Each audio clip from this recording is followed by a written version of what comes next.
태국과 캄보디아의 국경 분쟁이 다시 걷잡을 수 없는 방향으로 치닫고 있습니다.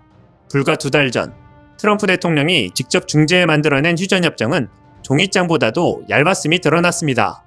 양국은 서로 먼저 공격했다고 주장하며 국경 전역에서 폭격과 공습, 지상전이 엇갈리고 있고 아세안 전체가 긴장 상태에 들어갔습니다.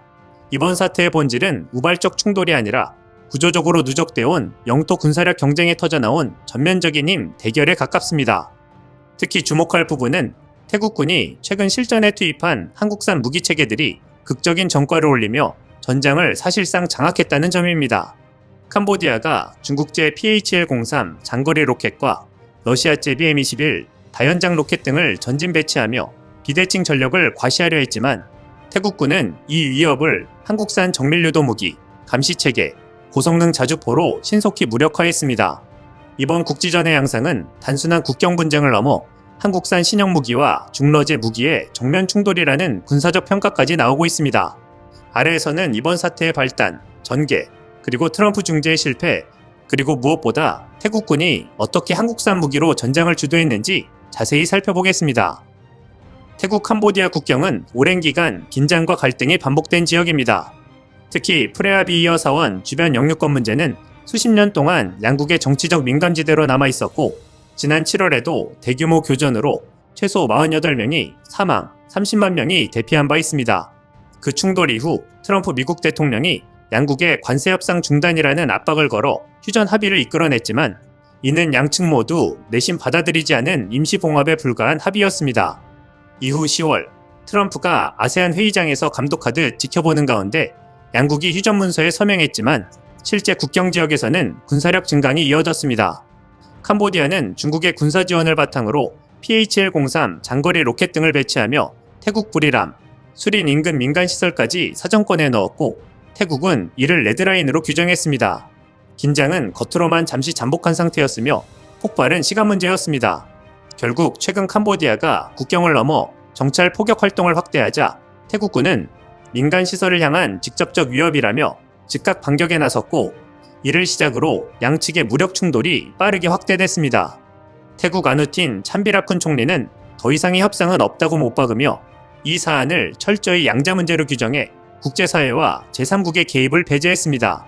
심지어 말레이시아 총리의 자제 촉구 메시지에도 우리에게 말하지 말고 침범한 쪽에게 멈추라고 말하라고 일축함으로써 이번 사태가 과거의 국지교전과는 차원이 다른 정면 대결의 돌입임을 명확히 했습니다. 태국의 강경한 태도는 외교수장인 시아사, 토안 케케오 장관의 발언에서도 그대로 나타납니다. 그는 73개국 외교단 앞에서 캄보디아가 태국의 주권과 영토 보전을 위협하지 않을 때까지 군사작전은 계속될 것이라고 선언하며 이미 시작된 공습의 정당성을 유엔 헌장 51조에 따른 자위권 행사로 규정했습니다. 이러한 발언은 태국이 이 사태를 일시적 충돌이 아니라 체계적 위협 제거라는 방식으로 바라보고 있음을 분명히 보여줍니다. 이를 보다 극명하게 드러낸 인물은 차이아프룩 두앙프라팟 육군 참모장입니다.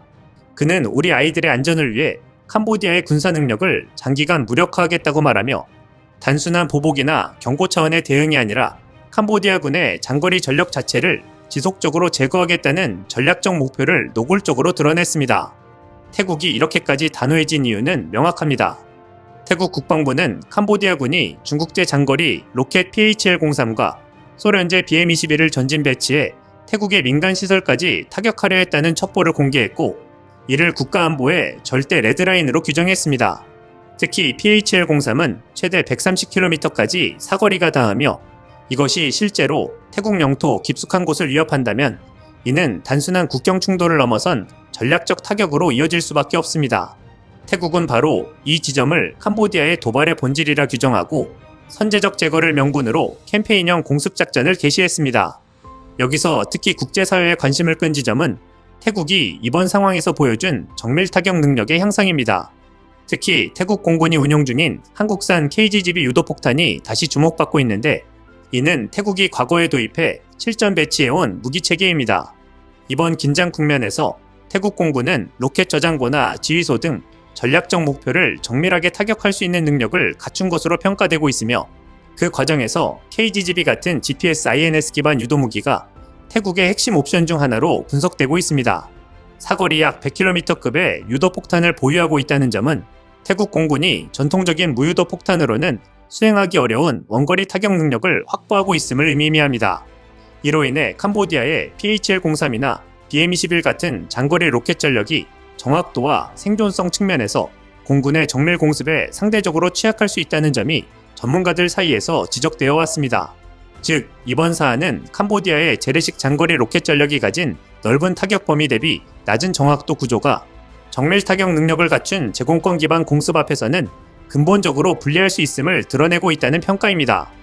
이는 어느 한쪽이 일방적으로 압도했다는 단정이라기보다 장거리 로켓과 정밀 유도무기라는 두 전력 구조의 특성 차이가 여실히 드러난 국면이었다고 보는 것이 보다 신중한 접근입니다.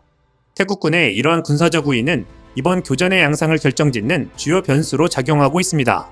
캄보디아군은 대포, 로켓, 드론 등을 동원해 태국 국경 지역을 타격하고 있지만 태국은 정확히 어디를 맞췄는가와 그 타격이 실제로 상대의 전력을 얼마나 약화시켰는가라는 차원에서 압도적 우세를 확보하고 있습니다. 캄보디아는 비교적 값이 싸고 양산형인 중국 러시아 포병 체계를 중심으로 운영하기에 회피 기동이 제한적이고 은밀성 역시 낮습니다. 반면 태국은 한국산 정밀 타격 체계와 자체 공군력을 결합해 상대의 장거리 포대를 원거리에서 초기에 제거할 수 있는 능력을 갖추고 있습니다. 이 때문에 양국의 충돌이 확산될수록 캄보디아가 장거리 로켓에 의존할수록 오히려 손해를 보는 역설적인 상황이 벌어지고 있습니다. 문제는 이러한 군사적 우위가 사태를 진정시키지 못하고 오히려 태국의 강경함을 강화하고 있다는 점입니다. 태국은 캄보디아의 비대칭 전력을 위험 요인으로 규정하고 이를 제거하는 전략 목표를 분명히 했기 때문에 장거리 포대와 지휘소가 완전히 무력화되기 전까지 공습과 지상 전력을 동원한 압박을 멈추지 않을 가능성이 큽니다. 이는 곧 단기간 내 휴전이 이루어지기 어렵다는 의미이며 캄보디아가 이에 맞서 지상군 중심의 게릴라전, 국지 포격, 드론 공격 등으로 대응한다면 충돌은 더욱 장기화될 수밖에 없습니다. 이미 40만 명이 넘는 태국 접경 지역 주민들에게 대피령이 내려졌고 600여 개의 학교와 병원이 폐쇄된 상황은 이 분쟁이 이미 준전시 체제에 진입했음을 보여줍니다. 그럼에도 중재의 역할을 해야 할 미국은 여전히 실효성 있는 조치를 내놓지 못하고 있습니다. 도널드 트럼프 대통령은 지난 여름 전쟁을 멈추지 않으면 미국과의 관세 인하 협상을 중단하겠다며 양국을 압박해 휴전 합의를 끌어냈지만 이는 명백히 일시적 봉합에 불과했습니다. 이번 교전이 재점화되자 트럼프 대통령은 다시금 휴전협정을 완전히 준수하길 바란다는 수준의 원론적 메시지만 전달했을 뿐 양국을 실질적으로 제지하거나 새로운 중재안을 제시하지 않았습니다. 이는 태국이 사태를 양자 문제라 규정하며 미국조차 배제한 상황과 맞물려 미국의 중재력 자체가 동남아 국경 분쟁에서 과거와 같은 강제력을 행사하지 못하고 있음을 보여줍니다. 다시 말해 트럼프 중재는 일시적 효과만을 가져온 허울뿐인 임시방책이었고 이번 사태는 그 한계를 냉정하게 드러낸 것입니다. 결국 이번 태국 캄보디아 충돌은 단순한 국경 분쟁을 넘어 국가 전략, 군사기술, 지역 안보 구조가 중첩된 예고된 폭발이었습니다. 태국은 한국산 정밀 타격 무기와 제공권을 결합한 현대적 전쟁 방식으로 대응했고 캄보디아는 중국 러시아식 포병 전력으로 맞서며 양측의 충돌은 점차 정밀 타격 대 대량 포격이라는 비대칭적 구도로 심화되고 있습니다. 이러한 구도는 일시적으로는 태국의 우위를 더욱 공고히 하지만 동시에 캄보디아가 비정규전이나 게릴라형 충돌로 전선을 바꾸는 계기가 될 수 있기에 갈등은 더 깊어질 가능성이 큽니다. 미국의 중재력이 약화된 가운데 아세안 국가들도 실질적 개입을 하지 못하고 있어 이 충돌은 동남아 전역의 안보 불안을 극대화하는 새로운 열린 전선으로 확산될 위험을 안고 있습니다. 결국 이번 사태는 단순한 국경 충돌이 아니라 방치된 분쟁과 미봉책의 중재, 불균형하게 발전한 군사기술이 겹쳐 만들어낸 복합적 위기이자 동남아 국제질서가 어떤 방향으로 재편될 것인지 가늠하게 하는 중요한 분수령이 되고 있습니다. 이번 교전 상황을 통해 실전에서의 한국 무기의 고정밀 능력이 다시 주목받고 있습니다. 이상 시온TV였습니다.